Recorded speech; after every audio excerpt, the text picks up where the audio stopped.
আসসালামু আলাইকুম। শেখ হাসিনাকে প্রধানমন্ত্রী বলে সম্বোধন করলেন ডোনাল্ড ট্রাম্প। সাংবাদিক মাসুদ কামালের বিশেষ আলোচনা। চলুন আমরা আলোচনাটা শুনি। আসলে কি শেখ হাসিনা প্রধানমন্ত্রী? আসসালামু আলাইকুম। প্রিয় দর্শক, যুক্তরাষ্ট্রের নির্বাচনের ফল মোটামুটি জানাই গেছে। এটা নিশ্চিত যে প্রেসিডেন্ট হিসাবে আগামী 4 বছর যুক্তরাষ্ট্রের দায়িত্বে থাকছেন ডোনাল্ড ট্রাম্প।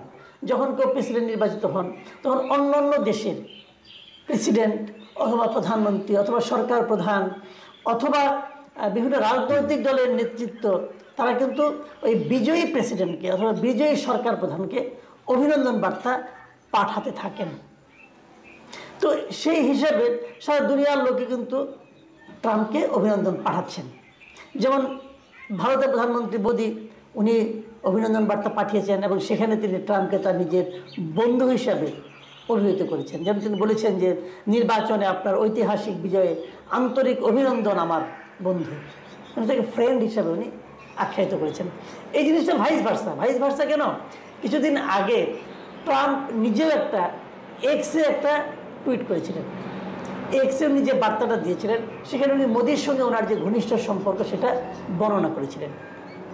আমাদের যিনি সরকার প্রধান, অন্তর্বর্তীকালীন সরকারের যিনি প্রধান উপদেষ্টা ডক্টর মোহাম্মদ ইউনূস, তিনিও কিন্তু ট্রাম্পের এই বিজয়ে অফিসিয়ালি একটা বার্তা পাঠিয়েছেন।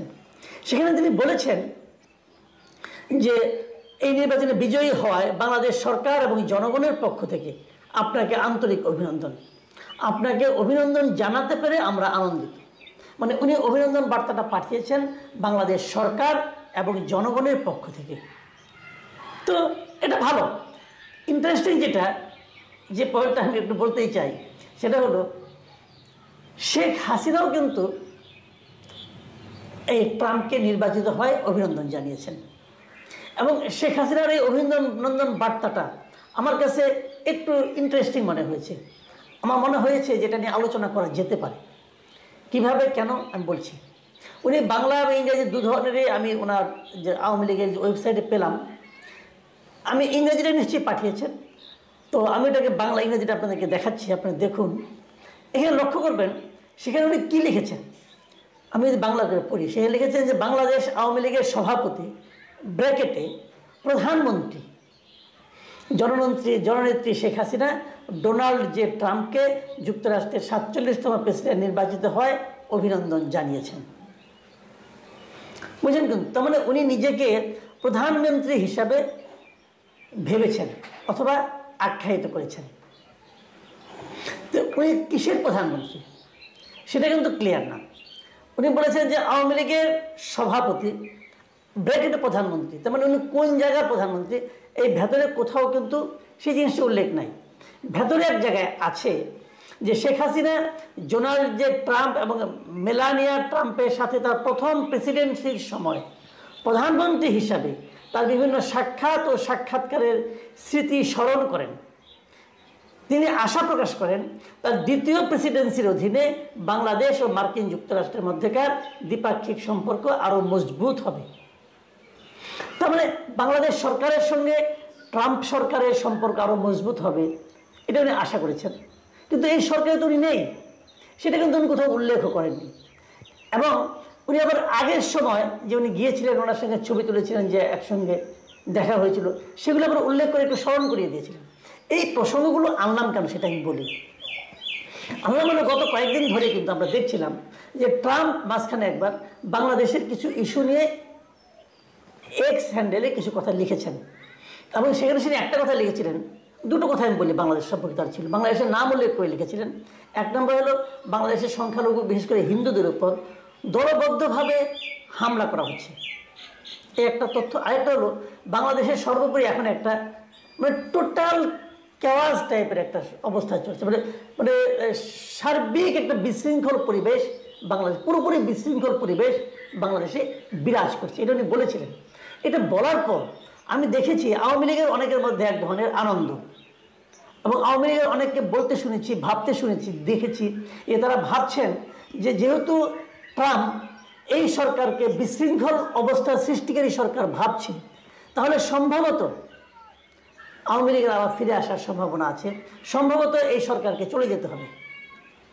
এবং আওয়ামী লীগ কিন্তু বরাবরই বলে এই সরকার ক্ষমতায় এসেছে মার্কিন ষড়যন্ত্রের অংশ হিসাবে। তো মার্কিন সরকার তখন ছিল কারা? জো বাইডেন ছিল।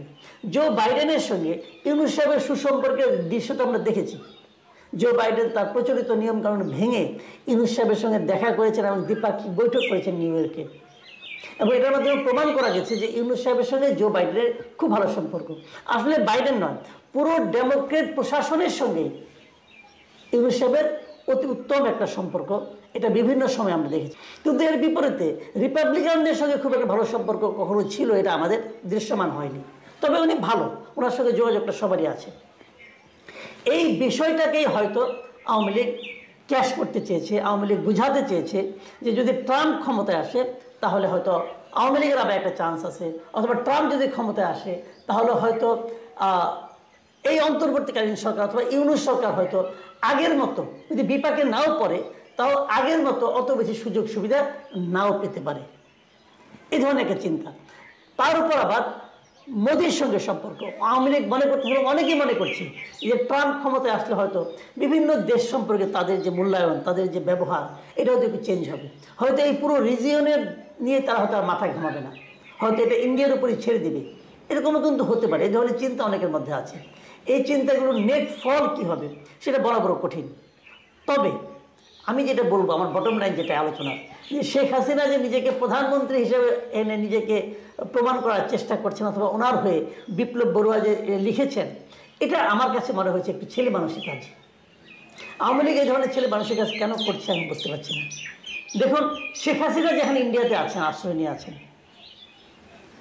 সেই ইন্ডিয়াও তো ডক্টর ইউনূস সরকারকে স্বীকৃতি দিয়েছে। ইউনূস সরকারকে স্বীকৃতি দেওয়ার অর্থই হলো শেখ হাসিনাকে এখন আর তারা প্রধানমন্ত্রী ভাবছেন না।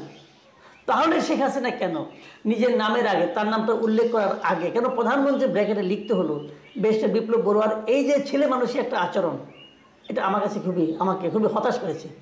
এর মাধ্যমে কিন্তু অন্য কোনো ইঙ্গিত দিতে চান, যদি অন্য কোনো ইঙ্গিত দিতে চান, তার ফলও কিন্তু আমি মনে করি আওয়ামী লীগের জন্য খুব একটা শুভ হবে না।